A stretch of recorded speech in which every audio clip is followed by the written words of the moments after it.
Assalamualaikum warahmatullahi wabarakatuh. Nama saya Mutiara Novianti. Saya dari Fakultas Ilmu Pendidikan Bahasa Inggris Universitas Singapura Bangsa Karawang. Pada kesempatan kali ini, saya akan menjelaskan tentang manusia dalam keragaman budaya untuk memenuhi tugas UAS Pendidikan Sosial Budaya. Tanpa hal yang lain untuk dilakukan, mari kita ke penjelasannya. Manusia dalam keragaman budaya. Manusia adalah salah satu makhluk hidup yang memiliki akal dan insting. Mereka hidup berdampingan dengan pengetahuan, teknologi, dan kebudayaan, di mana manusia pasti berkaitan dengan segala aspek.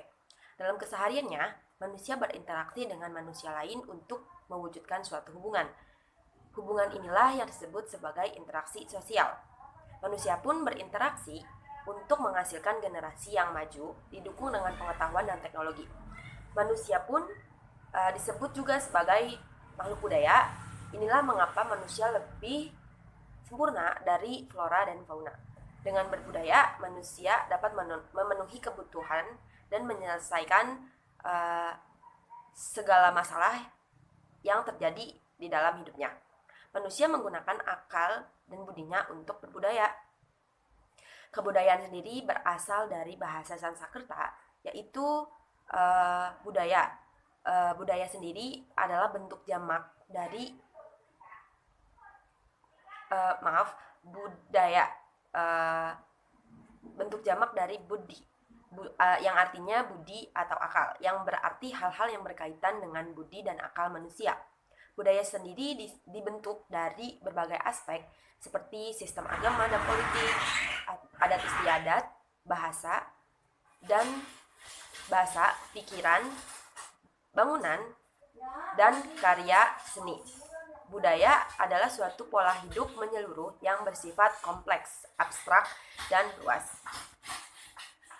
Saya mengambil 3 ahli dalam mendefinisikan kebudayaan. Menurut Herskovits, memandang kebudayaan sebagai sesuatu yang turun-menurun dari satu generasi ke generasi lainnya, yang kemudian disebut sebagai super organik. Yang kedua, menurut Selo Somarjon dan Sulaiman Somardi, adalah sarana hasil karya, rasa, dan cipta dari masyarakat. Yang ketiga menurut Clyde Clarkhon, mendefinisikan kebudayaan sebagai total dari cara hidup suatu bangsa, warisan sosial yang diperoleh dari individu dari grupnya. Kemudian warisan tidak bisa kita sebut turunan biologis, melainkan kebudayaan hanya mungkin diperoleh dengan cara belajar, dan kebudayaan tersebut diperoleh manusia sebagai anggota masyarakat.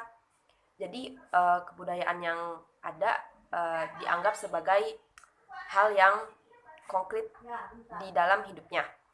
Hampir semua tindakan manusia adalah kebudayaan. Selanjutnya, menurut Koncaraningrat, menyusun 7 unsur-unsur kebudayaan yang bersifat universal berdasarkan pendapat banyak ahli antropologi. Ketujuh unsur kebudayaan yang dimaksud adalah yang pertama, bahasa. Di sini bisa kita katakan bahasa memiliki banyak keragaman dari satu negara ke negara lain. Contohnya, bahasa Indonesia berbeda dengan bahasa Korea, atau bahasa Malaysia yang hampir sama dengan Indonesia. Cara pengucapannya, cara kosakatanya, mungkin Malaysia mempunyai logatnya sendiri. Jadi bahasa yang kita gunakan sebagai alat komunikasi ini merupakan salah satu unsur kebudayaan, yakni memiliki beragam bentuk dari berbagai aspek. Yang kedua, sistem pengetahuan. Sistem pengetahuan yang dimaksud adalah sistem pendidikan di suatu negara tertentu, contoh negara Indonesia dengan negara Finlandia. Di Indonesia diharuskan pendidikan 12 tahun, sedangkan di Finlandia diwajibkan pendidikan 10 tahun, misalkan seperti itu.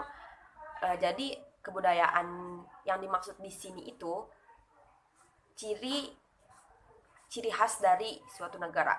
Yang ketiga, sistem peralatan hidup dan teknologi. Yang seperti yang saya sudah jelaskan sebelumnya, setiap negara pasti mempunyai ciri khasnya, seperti Amerika, kemudian Jepang, yang memproduksi teknologi robot sebagai pengganti manusia untuk membantu pekerjaan manusia. Yang ketiga, sistem mata pencaharian hidup. Di sini dikatakan bahwa sistem pencarian hidup itu sumber daya yang dimanfaatkan oleh suatu negara untuk bertahan hidup, yakni sumber daya, misalkan sumber daya minyak, sumber daya tanah, air yang bisa dimanfaatkan di kehidupan sehari-hari manusia. Yang kelima, sistem religi. Yang kita tahu di dunia ada 6 agama yang kita tahu, seperti Kristen, Islam. Kristen pun ada 2, Protestan dan Katolik. Kemudian ada Hindu, Buddha, dan Konghucu. Dari agama ini kita bisa lihat bahwa negara-negara banyak keragaman budayanya. Dan adapun di negara Korea Selatan yang tidak mempunyai, masyarakatnya tidak mempunyai agama, namun mereka percaya Tuhan. Terus yang ketujuh, yang keenam, sistem kesenian. Di negara-negara pasti memiliki keseniannya tersendiri, seperti Indonesia yang memiliki tari tradisional, tari kecak, tari saman, tari jaipong. Kemudian di Korea Selatan, di Amerika Serikat memiliki tarian modern, yaitu dance. Yang selanjutnya, pelaksanaan kebudayaan. Menurut J.J. Honigman, wujud kebudayaan dibedakan menjadi 3, yaitu gagasan, aktivitas, dan artefak. Yang pertama ada gagasan atau wujud ideal. Wujud ideal kebudayaan adalah kebudayaan yang berbentuk kumpulan ide-ide, gagasan, nilai, norma, peraturan, dan sebagainya yang memiliki sifat abstrak, tidak dapat diraba maupun disentuh. Jadi ide-ide ini dikumpulkan di dalam otak kita, namun kita bisa merealisasikannya dalam bentuk tindakan. Yang kedua, aktivitas atau tindakan. Aktivitas adalah wujud kebudayaan sebagai berpola dari manusia dan masyarakat itu. Wujud ini juga sering disebut sebagai sistem sosial.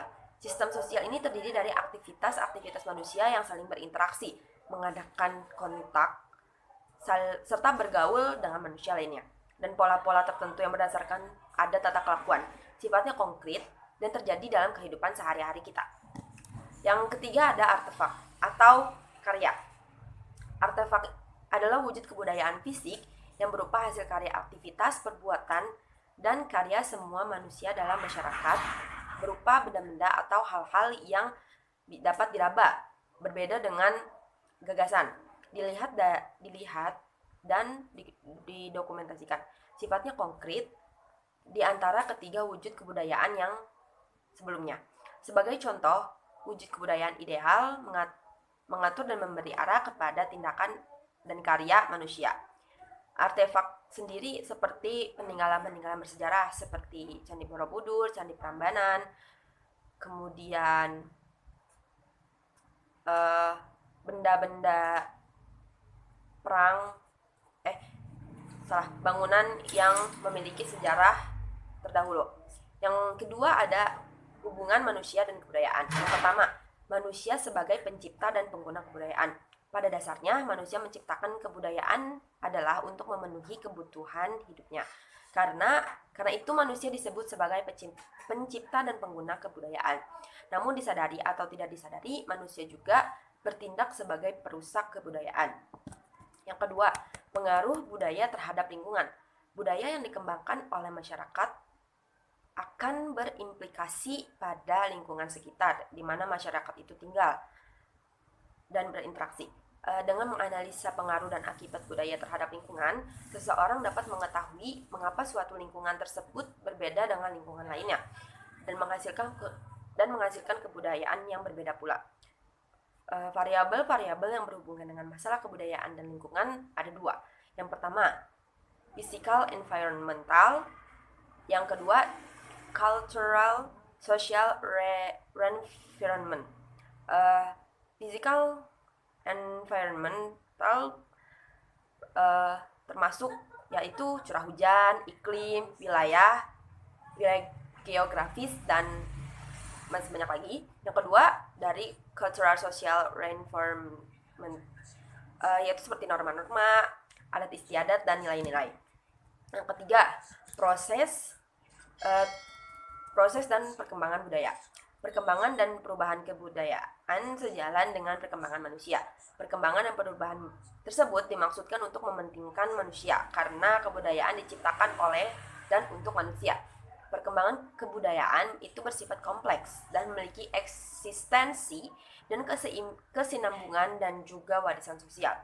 Yang selanjutnya ada problematika budaya. Beberapa masalah yang ada dalam masyarakat antara lain, yang pertama, hambatan budaya yang berkaitan dengan pandangan hidup dan sistem kepercayaan. Yang kedua, hambatan budaya yang berkaitan dengan perbedaan persepsi atau sudut pandang. Yang ketiga, hambatan budaya yang berkaitan dengan faktor psikologi atau kejiwaan. Yang keempat, masyarakat yang terasingkan dan kurang komunikasi dengan masyarakat luar. Yang kelima, sikap tradisionalisme yang berprasangka buruk terhadap hal-hal baru. Yang keenam, ada sikap etnosentrisme, yaitu sikap yang membanggakan kebudayaan sendiri namun menjatuhkan kebudayaan orang lain atau merendahkan kebudayaan orang lain. Yang ketujuh, penyalahgunaan perkembangan iptek sebagai hasil dari kebudayaan. Yang terakhir adalah cultural shock atau gagap budaya. Maksudnya, jika kita baru pindah ke suatu wilayah, kebudayaan yang ada di wilayah itu berbeda dengan kebudayaan kita sebelumnya. Hal itulah yang membuat cultural shock atau gagap budaya, atau kita kaget dengan kebudayaan baru, belum terbiasa. Seperti itu kurang lebih. Inilah penjelasan tentang manusia dan dalam keragaman budaya. Mohon maaf bila ada salah kata dalam penyebutan atau dalam hal penyampaian. Terima kasih atas waktunya. Wassalamualaikum warahmatullahi wabarakatuh.